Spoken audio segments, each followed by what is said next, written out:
एवं आधार, घातांक एवं आधार। पहले हम इनका फाउंडेशन यानी बेसिक नॉलेज ले लेते हैं और फिर उसके बाद में आगे हम इनसे रिलेटेड क्वेश्चंस हल करेंगे। इन्हें हल करने के लिए जैसे पहले हम यूज में ले रहे हैं घातांक। घात के रूप में जिस अंक का, घात के रूप में जिस अंक का उपयोग किया जाता है या उसका प्रयोग किया जाता है,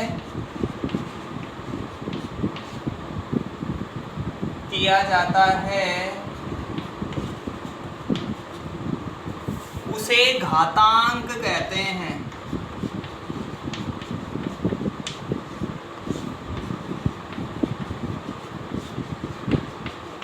घातांक जैसा कि घात प्लस अंक। दूसरा है आधार। जिस अंक पर घातांक लगाया जाता है उसे आधार कहा जाता है। जिसे अंक या व्यंजक पर घातांक प्रयोग किया जाता है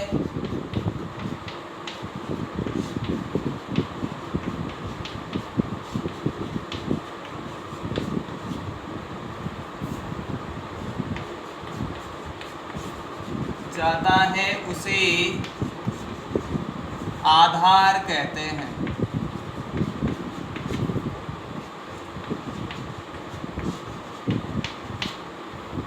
जिस अंक पर या व्यंजक पर घातांक प्रयोग किया जाता है उसे आधार कहते हैं। उदाहरण को इसे उदाहरण से समझ सकते हैं। a की घात n, यहाँ a आधार है जो थोड़ा नीचे की ओर होगा, n घातांक है जो दाईं और थोड़ा ऊंचाई पर होता है।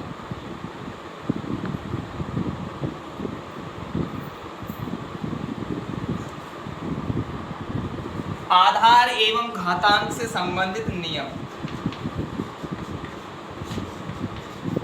आधार एवं घातांक से संबंधित नियम।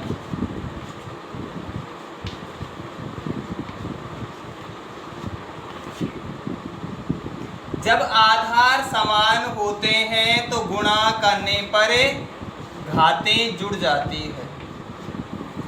a और a अर्थात दोनों आधार समान हैं, आधारों का गुणा हो रहा है तो ऐसी घातें आपस में जुड़ जाती है। आधार a ही प्रयोग में लिया, m और n को हम जोड़ देते हैं। यदि इसी का विलोम हो, भाग गुणा की जगह भाग का प्रयोग किया जाए तो समान आधार होने पर घातें घट जाती है, क्योंकि बार बार जोड़ने की प्रक्रिया को गुणा कहा जाता है और बार बार घटाने की प्रक्रिया को भाग कहा जाता है। यही कारण है कि भाग में हमें घातों को आपस में घटाना पड़ेगा, जबकि गुणा में हमें घातों को आपस में जोड़ना पड़ेगा। ये तो आधार समान होने पर है। अगला मेथड है यदि घातांक समान हो। यदि घातांक समान हो तो हम उन्हें किस प्रकार हल करेंगे। जैसा हम देखते हैं a की घात m गुणा b की घात m। आधार a और b है जबकि घातें समान दी गई है, तो ऐसे समान घात वाले आधार गुणा में दी गए हैं तो वो गुणा हो जाते हैं, और यदि वो भाग के रूप में दिए गए हैं तो वे विभाजित हो जाते हैं। a घात m भाग b घात m। आधार अलग अलग हो गया, घातें समान हैं, तो a बटा b और इसकी घात हो जाएगी m। ये समान आधार या फिर समान घातांक के लिए होगा। अगला मेथड हम प्रयोग में लेते हैं a की घात m और उसी आधार पर कोष्टक के बाहर n घात दी गई है। इसका अर्थ है यदि कोष्टक के अंदर और बाहर हमें घातें दी गई है तो ये घातें आपस में गुणा हो जाती है और कोष्टक हल कर दिया जाता है। कोष्टक के अंदर और बाहर यदि घातें दी गई है तो ये घातें आपस में गुणा हो जाती है। यदि किसी आधार की घात 0 होती है तो उसका मान 1 होता है। 0 आधार वाली घात का 0 घात वाले आधार का मान 1 होता है। यहाँ ध्यान रखने योग्य यही है कि इस a का मान 0 के बराबर नहीं होना चाहिए। a का मान 0 के अलावा कुछ भी हो सकता है, जबकि घात का मान 0 हो सकता है। यदि घात का मान 0 है तो उसका मान हमें 1 प्राप्त होता है। प्रश्न नंबर 1 है, ज्ञात कीजिए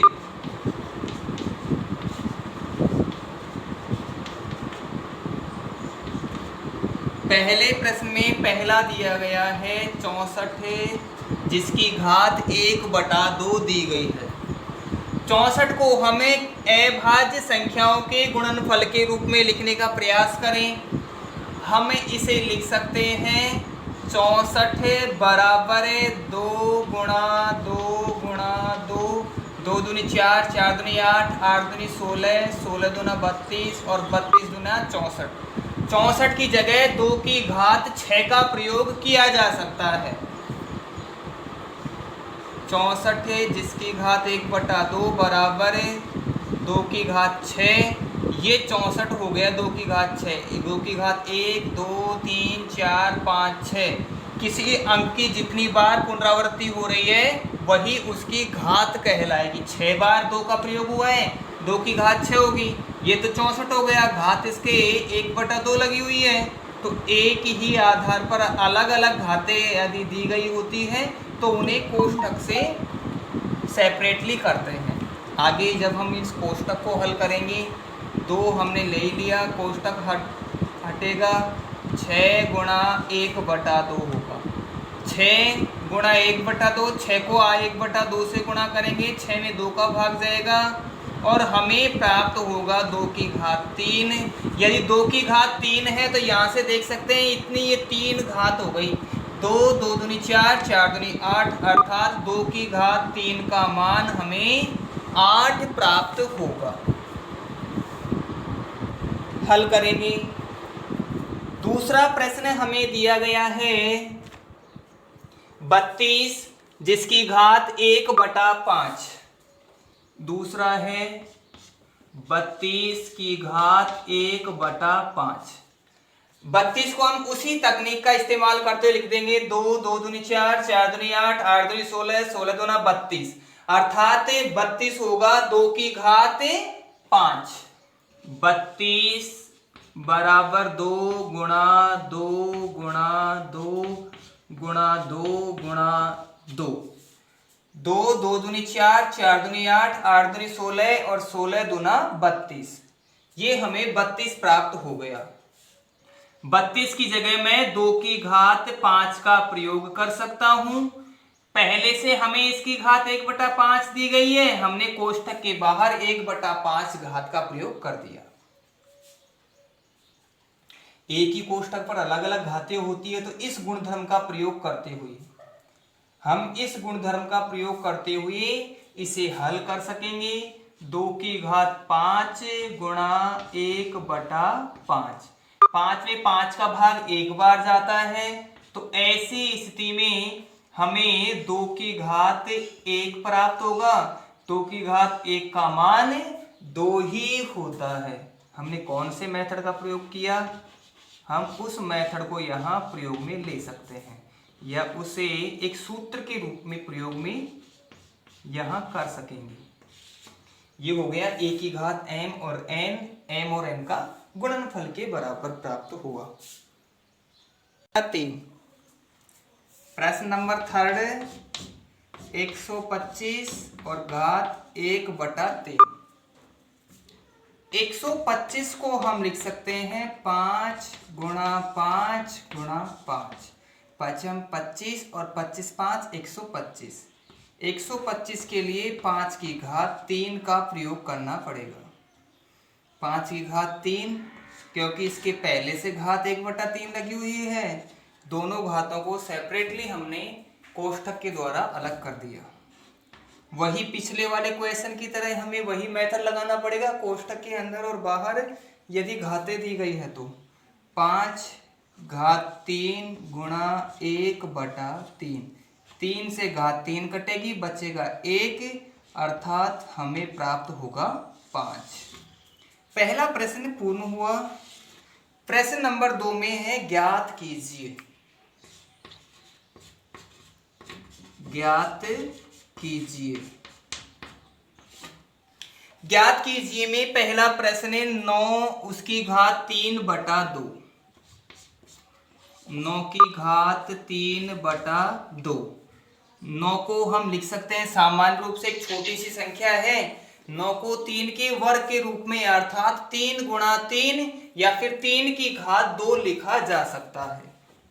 अगले वाले स्टेप में लिखें 3 की घात 2, ये 9 हो गया, और इसकी घात दे रखी है हमें 3/2।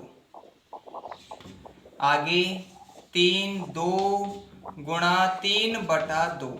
वही पिछले वाले क्वेश्चन में जैसा हमने मेथड प्रयोग में लिया था, कोष्ठक के अंदर और बाहर घातें हैं तो वो गुणा में होंगी। 2 से 2 कटेगा, बचेगा 3, अर्थात 3 की घात 3 प्राप्त होगा। 3 की घात 3 को 3 गुणा 3 गुणा 3 लिख सकते हैं, जो हमें 3 तिया 9 9 तिया 27 प्राप्त होगा। दूसरे क्वेश्चन में 16 घात 3/4, ये तो थर्ड नंबर हो गया। तीसरा है दूसरा 32 की घात 2/5। 32 घात 2/5। 32 को अभी हमने पिछली वाली प्रश्न नंबर 1 के दूसरे वाले क्वेश्चन में किया था 2 की घात 5। मैं यहाँ सीधा ही लिख सकता हूँ 32 बराबर 2 की घात 5, क्योंकि हम इसी मेथड वाले प्रश्न को पिछली बार कर चुके हैं। 2 की घात 5 यानी 2 गुणा 2 गुणा 2 गुणा 2, 5 बार गुणा हो रहा है, जो 32 के बराबर होता है। 2 की घात 5 और उसकी भी घात 2/5 हमें दी गई है। जब हम इस कोष्ठक को हल करते हैं, 2 हमें प्राप्त हो ही रहा है, घात 5 कोष्ठक हटेगा तो ये गुणा के रूप में होंगे, घात 2/5 गुणा में हो गई। 5 से 5 कटेगा एक बार, बचेगा 2, यानी 2 की घात 2, जिसका अर्थ होता है 4। थर्ड नंबर क्वेश्चन में 16 घात 3/4।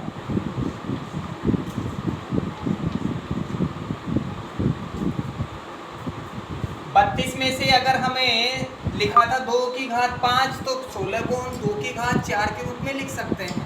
2 गुणा 2 गुणा 2 गुणा 2, 2 अगर 4 बार प्रयोग में लाया गया तो 32 के बराबर होता है। 16 बराबर 2 की घात 4, ये हमने संकेतक ले लिया। आगे 16 की जगह हम 2 की घात 4 का ही प्रयोग करेंगे। घात हमें पहले से 3/4 दी गई है, हमने 3/4 का प्रयोग किया। 2 कोष्ठक को हमने हल कर दिया, 4 गुणा 3/4। 4 को 4 से एक बार काटा जा सकता है, बचेगा 3, 3 एकम 3। 2 की घात 3 हमें प्राप्त हुआ है। 2 की घात 3 का मान 8 के बराबर होता है। 2 गुणा 2 बराबर 4 और 4 दूनी के 8। अगला प्रश्न है 125 की घात माइनस 1/3।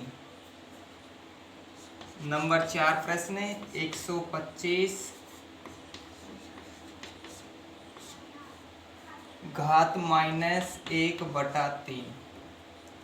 125 को 5 की घात 3 के रूप में लिखा जा सकता है। 5 की घात 3 बराबर 125 और इसकी घात है माइनस 1/3। इसे अगर हम आगे हल करके देखते हैं, आगे हल करने पर कोष्टक हल होगा 3 गुणा माइनस 1/3।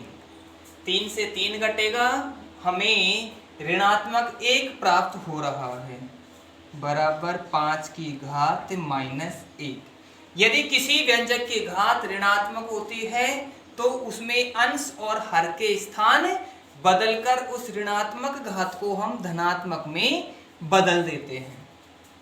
बटा में 1 प्रयोग किया बराबर 1/5 और इसकी घात ये धनात्मक में हो गई। तीसरा प्रश्न सरल कीजिए। अब से पहले हमें मान ज्ञात करवाए थे, अब सरल कीजिए कहा है। इसका पहला प्रश्न हमें बताया गया है 2 की घात 2/3 डॉट 2 की घात 1/5।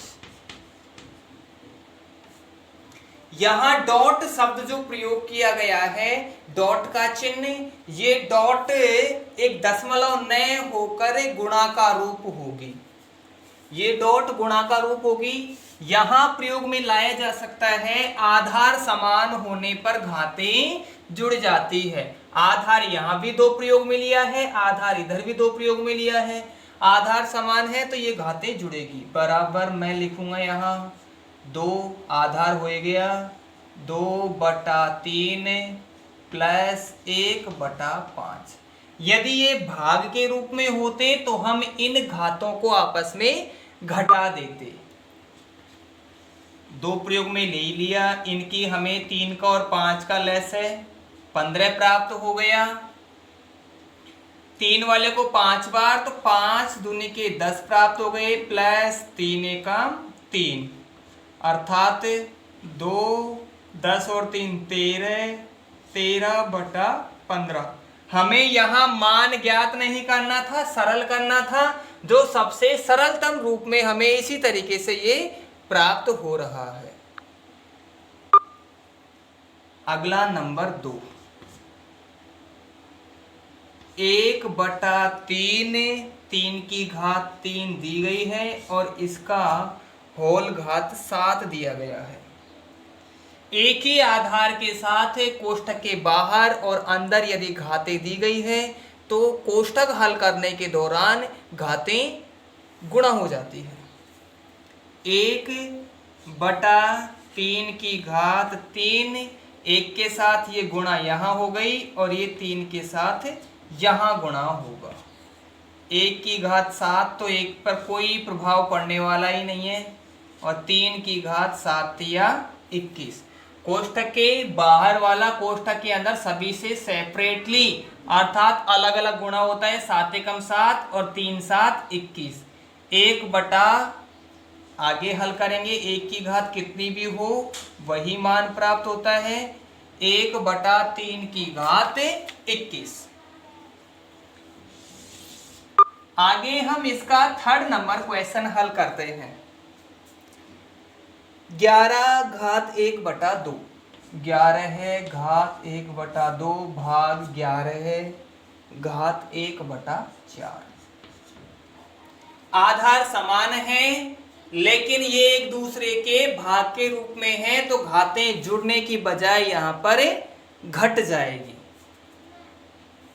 बराबर 11 आधार हो गया 1/2 भाग में होने पर घातें घट जाती है बराबर 11। 2 का और 4 का लेस है 4 प्रयोग में लिया 2 और 1 का 1 अर्थात 11, 2 में से 1 गया तो 1, 11 की घात 1/4 ये मान हमें प्राप्त होगा। चौथा और अंतिम प्रश्न, 7 की घात 1/2, 7 घात 1/2 डॉट 8 घात 1/2 डॉट यहाँ गुणा के रूप में प्रदर्शित किया जा रहा है। आधार अलग अलग हैं लेकिन घातें समान हैं। आधार अलग अलग हैं तो गुणा करने पर वे गुणा हो जाएंगे, भाग के रूप में है तो वो विभाजित हो जाएंगे, क्योंकि डॉट का प्रयोग गुणा का ही रूप होता है। तो 7 गुणा 8 और इनकी होल घात 2, 7 8 56, 56 की घात 1/2 मान हमें प्राप्त होगा। और इस प्रकार ये प्रश्नावली 1.6 खत्म हो जाती है।